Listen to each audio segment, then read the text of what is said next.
G'day punters, we're back for another episode of The Bagman. I'm joined by my co-host in Luke Hilton, and we've got Moz from Mugs Punting. They're available on Twitter. I actually listen to their podcast each and every week. So welcome to you, Moz. We'll say hello to you first. Boys, very welcome indeed. Thanks for having me. Big fan of what you lads do as well. So it's always good to have a chat with those that love the great game that is horse racing, hey? If you guys are interested in a Queensland-based podcast, Moz has got a good one, Mugs Punting. Give it a plug, Moz, and where can we find you on Twitter, social media, and co? That's it, mate. We're at Mugs Punting, IG, Twitter, Facebook. As of next week, we're going to start doing a bit of a YouTube-based show as well there. So if you jump onto one of our socials, if our tips are shit, we put up some funny memes here and there. So generally speaking, that's what we fall back on if we have a shit weekend. Beautiful. We'll jump on board. Let's try to find a couple of winners. I'm going to say hello to my co-host, Luke Hilton. Big meeting at Coffs Harbour this weekend. Luke, have you got a couple of jocks going there? Yeah, all three jocks are going there. Dylan Gibbons, Jenny, Duggan and Chad Lever all heading to Coffs on Saturday, moving these provincial meetings around, causing a little bit of mayhem due to the COVID restrictions. But it's a good meeting at Coffs to lead up to their carnival, their Sawtell Cup meeting on Saturday. They got their Coffs Cup Thursday week. It's always a great meeting, the Coffs Cup, and the lead up on Saturday. Unfortunately, due to COVID, there are no crowds allowed to go on Saturday, which will be a big shame for the Coffs Harbour Race Club because they do a great job there, and hopefully we can have something maybe back by the time they get round to their Cup Day in a week and a half. It's a great cup. It's worth, I think it's $150,000 race. So good cup and a good day lead up on Saturday. Should be a good carnival and a good meeting, it looks, on Saturday. Are the jocks restricted at the moment as to where they can go? Because I know Jace Collett and Keegan Latham are unlikely to be riding at this meeting at Rosehill on Saturday because they're in lockdown areas. Yeah, so their replacements have come up. So obviously we've got the two bubbles which we've been working on, or the one bubble which we've been working on for a few weeks now with the Greater Sydney and then outside of Greater Sydney. So the jocks had to choose where they were going to ride. But just with the intensity of the cases in the Liverpool area, those riders that actually live in the Liverpool area aren't allowed to travel to the other race meetings. So they can only ride at Warwick Farm, so which is Keegan and Jason Collett. I know a few of the guys did live in the area, have got out of that area, but obviously due to circumstances, can't all do that. And so Keegan and Jason are just sort of sitting by their pants at the moment, waiting to get the okay to be able to ride outside of Warwick Farm. So it's unfortunate. Hopefully we can get the tick of approval soon enough for those boys to absolutely. We had an interesting case with trials there at Warwick Farm this morning. If you go through the list of riders, there'll be the people unheard of, the blokes out of retirement. I think I saw Justin Sheehan riding. They had to get everyone because they aren't allowed to have riders come in. So a little bit of tricky times where we're sort of going through at the moment. Justin Sheehan, Universal Prince, what a horse! Remember him, Hildo? Yeah. Dead set would have been Universal Prince. Yeah, he was absolutely one of mine as well. I think B. Murray used to have him. He did, yeah, growing up here. And Justin Sheehan, I'm sure I saw him when I was out there at Warwick Farm, and geez, he wouldn't be shy off 90 kilos either. So it was a good one to carry him around. And how are you going in the Sunshine State, Moz? How's it all up there? Oh, mate, all I can do is send sympathy down your way. We've been pretty fortunate up here in Queensland, knock wood. We had a bit of a snap lockdown a couple of weeks ago, which just restricted Brisbane a little bit. I think racing wise though, we sort of have that one metro meet obviously on the Saturday, so I don't think it affected the jockey situation too much. But look, it all changes overnight at the moment, doesn't it? So, I think when it first sort of hit COVID, we had the zones and the bubbles, like it sounds like you guys are on top of down there now.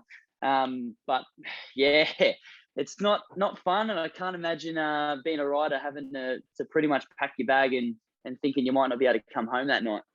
Yeah, it's a tough game. We know that James and Huey got caught up there for a few extra nights playing crab races? Was it crab races or something like that? Cane toad racing. Cane toad racing. Yeah, right at the tip of Australia. But yeah, it's always tough for jocks, tough for everyone at the moment. But hopefully we're at the back end of it and we come out of it on the other side very soon.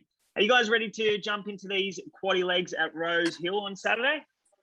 Yeah, mate, ready. I'm ready to go. I'd rather be doing that than jumping on a horse at 90 kilos as well. So don't call me up for that.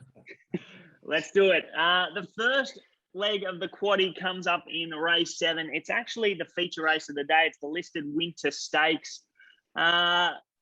Interesting race. I found it very difficult doing the form. Plenty of chances. I wouldn't want to put the pen through any of them. Let's see where the money's going. There's been a little bit of early money for Kerwin's Lane. He's $5.50 into $4.80, but nothing really to speak of. Order Again's $5.50 to $5. A little bit of money for the first upper, Chief Ironsign. He's $31 to $23. I'll start with you, Luke. What do you have going forward? The speed map looks a little bit up in the air here. I think True Detective probably controls the race, and I think it probably comes down to a little bit of a tactical race. I think he get his own way in front. I'm not sure he'll have to really fight that hard to keep it, and won't be really rolling along. Pa might keep him company on the Cummings horse, but yeah, I think he sort of gets his own way in front. It is a little difficult race because I think they're all very evenly matched. The horses I probably wanted to highlight in the race was Count of Monte Cristo. I thought it was just a pen job on that heavy track. His first up run was great. He was on a heavy track the other day. We get to not a great track, but a better track tomorrow. J-Mac sticks. And I think if he sort of comes on from his first up run, he could be right in the race. And then obviously Cisco Bay was great the other day. Just got too far back. Won't be too far back on Saturday, and will be a lot closer. Yeah, we're looking likely to race on a close enough to a good surface. I know Navesh said that they are close enough to a soft 5 as we speak. So expecting an upgrade at some stage today, and we're likely to be racing on close enough to a good 4. So I've done the track for as good a track as we've had in a while. Yeah, I think they said early in April, Tancred Stakes Day. We're going to have the best track since that day. So at least a few months.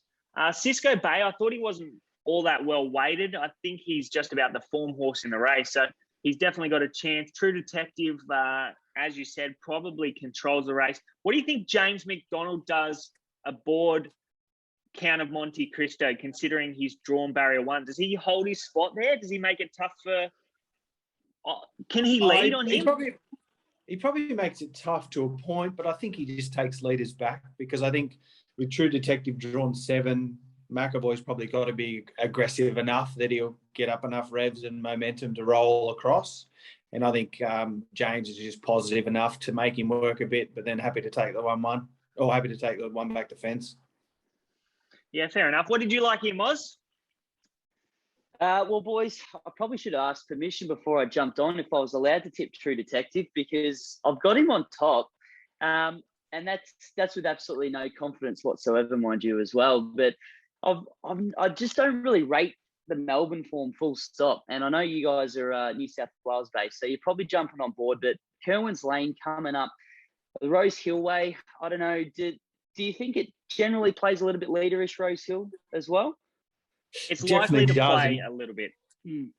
Yeah, drying out probably going to help it, and probably be a little bit more so into that sort of leaderish and on fence bias. And we've sort of tried to pen it like that for a few weeks during the wet, and it brought us unstuck. It didn't play like that, but hopefully a bit of a dry track back tomorrow. It should go back to normal sort of Rosehill track. Yeah, well, that's what I'm banking on with True Detective. I found, I guess, Order Again's in the same basket. Isn't it, for Waller, that you just can never have too much confidence. But 2 starts back just seemed to cross the line before it. Simple as that. So I'm getting sucked in one more time for True Detective. Okay, fair enough, Moz. I thought Kerwin's Lane, I'm not sure that he's well suited in a race that's lacking a little bit of speed. He's probably doesn't have that sort of turn of foot. He's better horse on a hot speed, as was the case when he dominated at Rosehill behind when he beat Ellsberg that day. They went along quick there. He got back of the leader and he sprinted fast to win. But I'd be against him given the fact that we're going to have a relatively slow speed. I give a chance to True Detective. I thought Ziegfeld was a chance. I want to be forgiving of him first up. He was liked by the market. I know he was gelded. He trialled prior to that on a heavy surface, but he was never off the bit. And then he did a bit of work over 1,400 meters on that really heavy surface. So there's got to be a little bit of improvement in him. So I had Ziegfeld on top, but a very low confidence race. What were you like in Hildo? Yeah, I'm with Count Monte Cristo and Cisco Bay. Okay, fair enough, boys. We ready to move on? I don't think any of us are really keen to have a bet in that race. No, mate, I think we gave that race a lot more than what it's worth. Okay, fair enough. 100% agree. It was the feature of the day, so we had to spend a little bit of time on it. The 8th race is benchmark 72. It's the midway over 1,500 meters. Where is the money gone here? Ashim's been really well supported. He was $5 in early markets. He was into $3.20 last night and then back out to $3.50 today. So a bit of money about him. Fantastic Baby, a little bit of money for him, $11 into $8. Too Good to Be True through that Grafton Guineas, $23 into $18. And going down the bottom, I thought Bazooka was a little bit of over the odds here, considering he's SP'd shorter than Ashim last start. He was $8. He's $8 out to $12, but he is a dual acceptor. Hildo, run us through the map here. What are we expecting in regards to speed? I think we're going to find these midways that, like the highways, it's going to be genuine speed most of the time, just due to the sheer numbers in the field. Look, Savvy Crown went forward at Muswellbrook the other day. That's how he likes to roll. He's drawn wide. He's going to come across and roll forward. You've got Too Good to Be True, push up. Casino Mondial, who's coming from the outside barrier, has got toe. Ashim will be right there behind them. I'm just all about Ashim in this race. He just sets up perfectly. 2 starts at the 13, goes to 15, much better suited over the 1,500. Drawn 3, going to get leaders back, coziest run, be able to come off. Just didn't really accelerate like he would have liked it in the heavy going. And Zorro Cat got his own way in front the other day and kept going. So this race is all about Ashim. Love Fantastic Baby. I think the horse has got a bright future.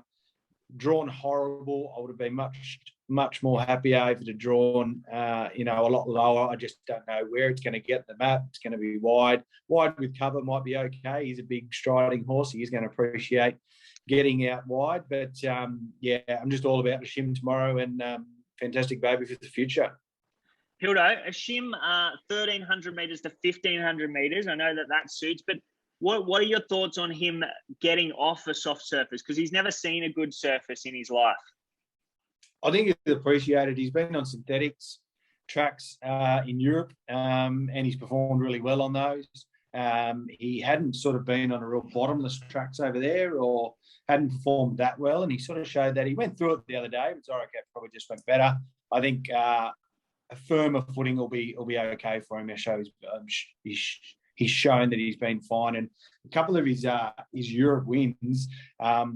On a good surface, he really let down good, and he showed great acceleration and turn of foot. So I think, we'll see a bit better Ashim tomorrow. All right, well, Ashim for Hildo. Moz, what have you come up with? Yeah, look, I'm sticking with the name True, mate, which is Mugs Punting, and I'm going to be a real mug here and look through the same form line, but I'm looking at Come Along from barrier 1 for the Sarge. Look, we're getting 20s.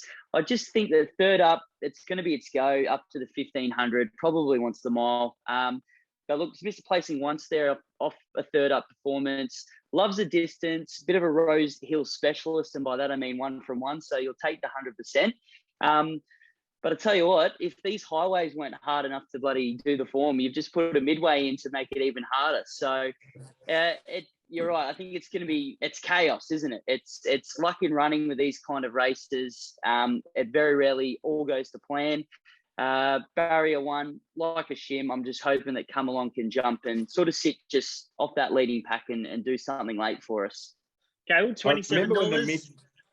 I remember when the highway started, same sort of thing, until you get, sort of three months of data or something where you're starting to see horses come out of highways to highways to highways, it gets a bit easier. But these first few midways, you're trying to draw form from Grafton and Canterbury and Newcastle and Gosford and everywhere. It is a nightmare. And till we get a few more in, you can start to go midway to midway. It might make it a bit easier.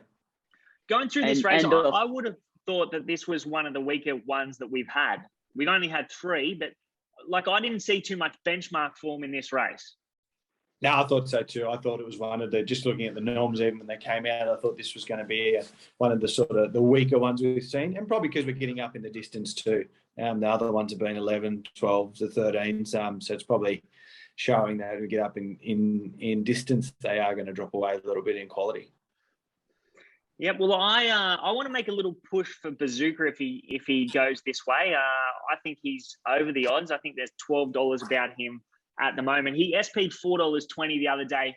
I know that he has a couple of lengths to make up on Ashim from that effort, but I want to be forgiving on that really heavy surface. Prior to that, he had benchmark form behind Tycoonist, and his last run over this track in distance was in the Far Lap Stakes, where he was beaten 3.7 lengths by Hungry Heart. So I think that's pretty good form for a race like this. No jockey engaged, so I'd suggest that they'd be waiting for a scratching to see who's available. But I just think he's over the odds if he goes around here. So I actually have Ashim on top, but could be easily swayed if Bazooka gets into the field.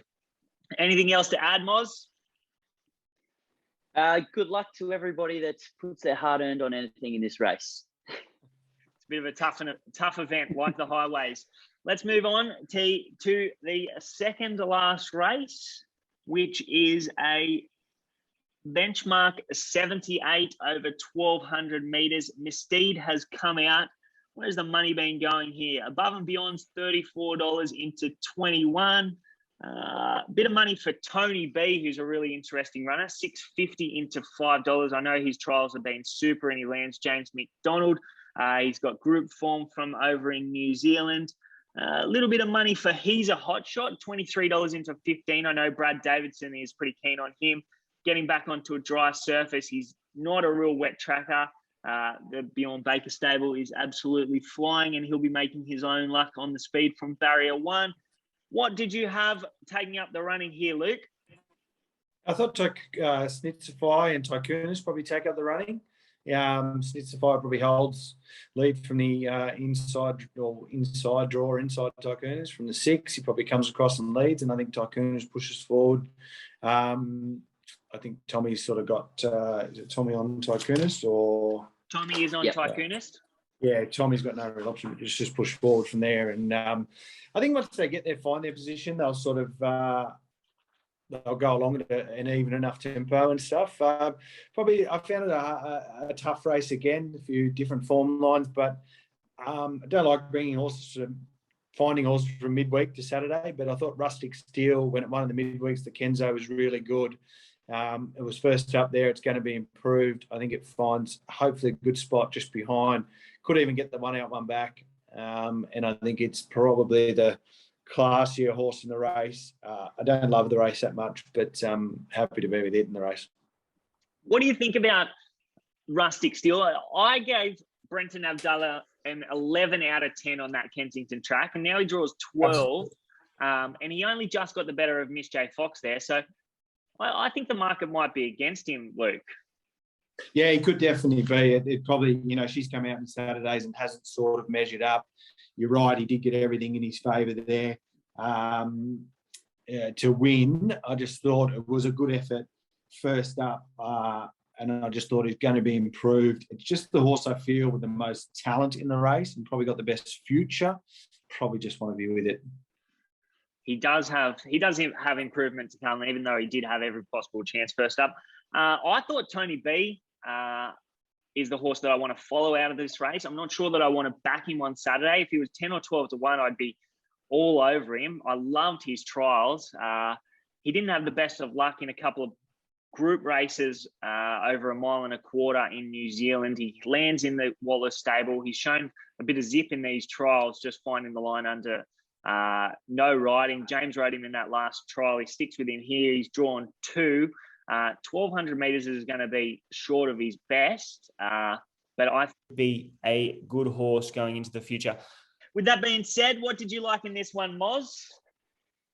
Well, lads, I'm looking at it pretty simple here. I'm just going to go the short way home with Tycoonist on top.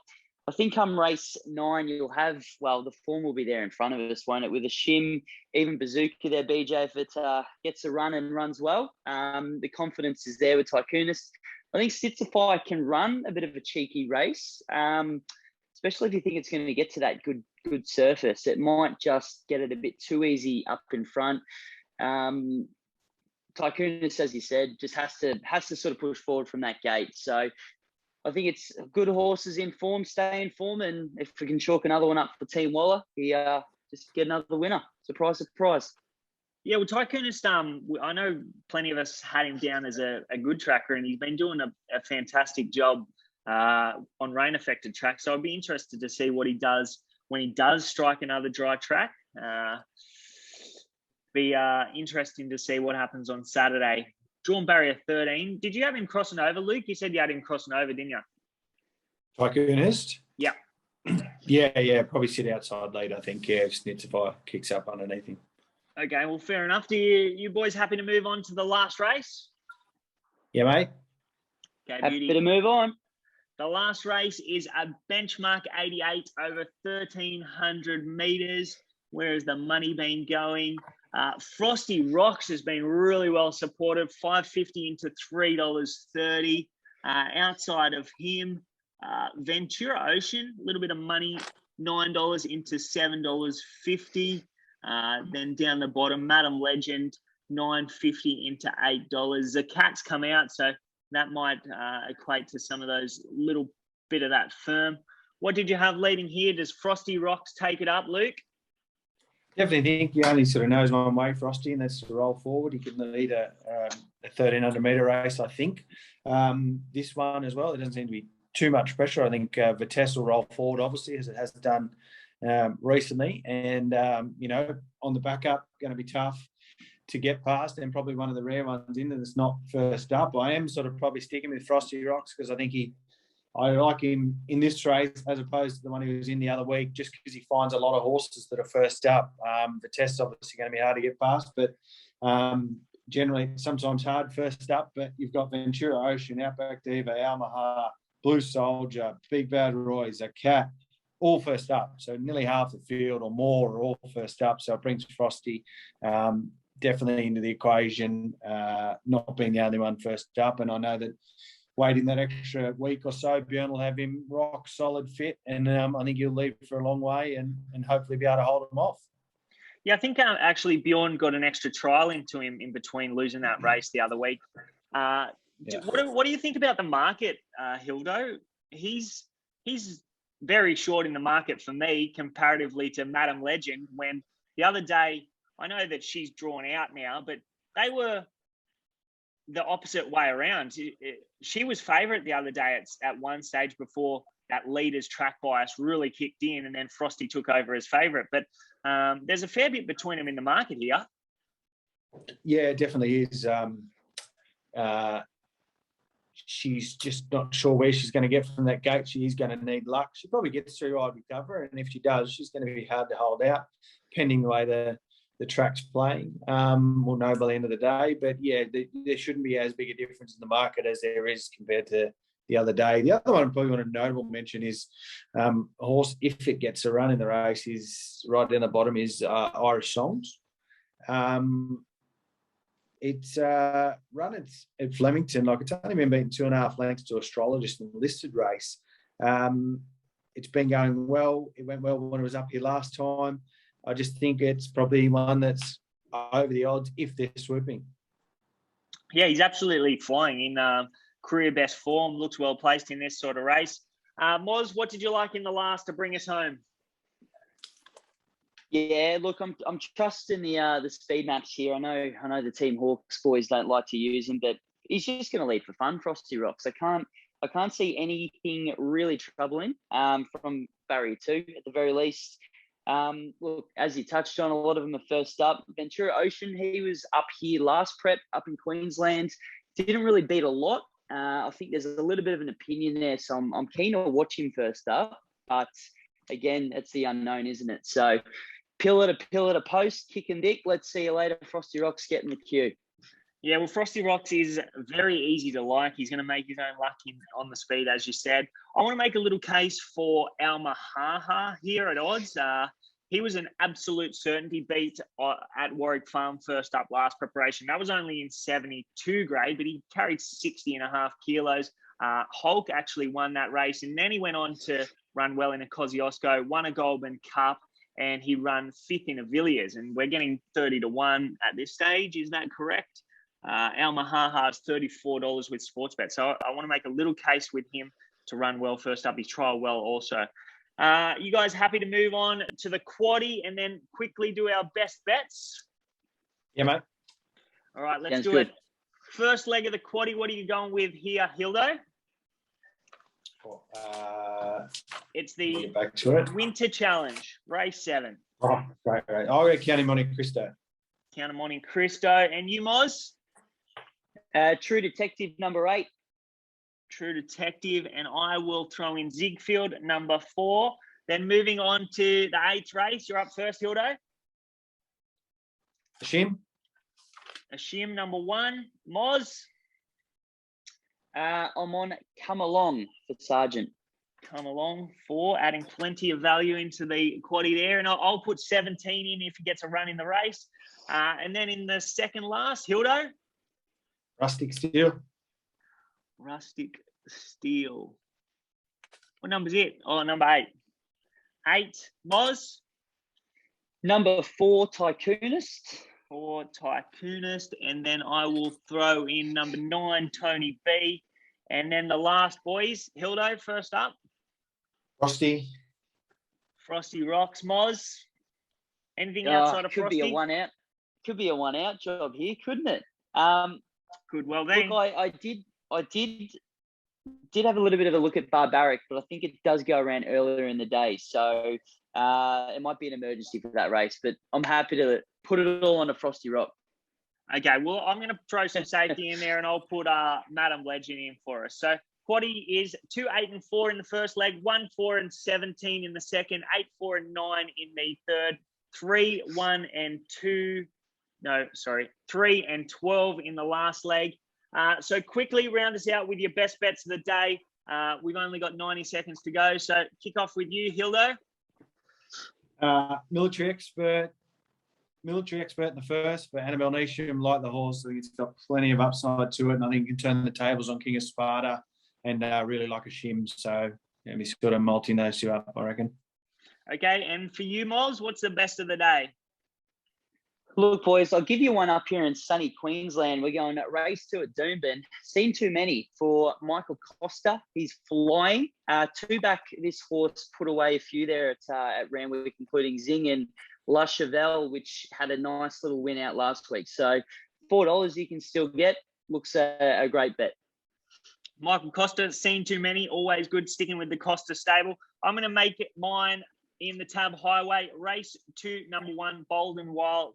Looks very well placed under the plate conditions. Comes back from benchmark 72 grade in midweek company. Bring the Ransom form is very good for a race like this. And he is my best of the day. Thanks for joining us, boys. Make sure you follow Mugs Punting on Twitter and podcast and give him a listen. The boys are very good with their Queensland stuff. Thanks for joining us, boys. Cheers, Bugger. See you, mate. Thanks, lads. Heap of fun.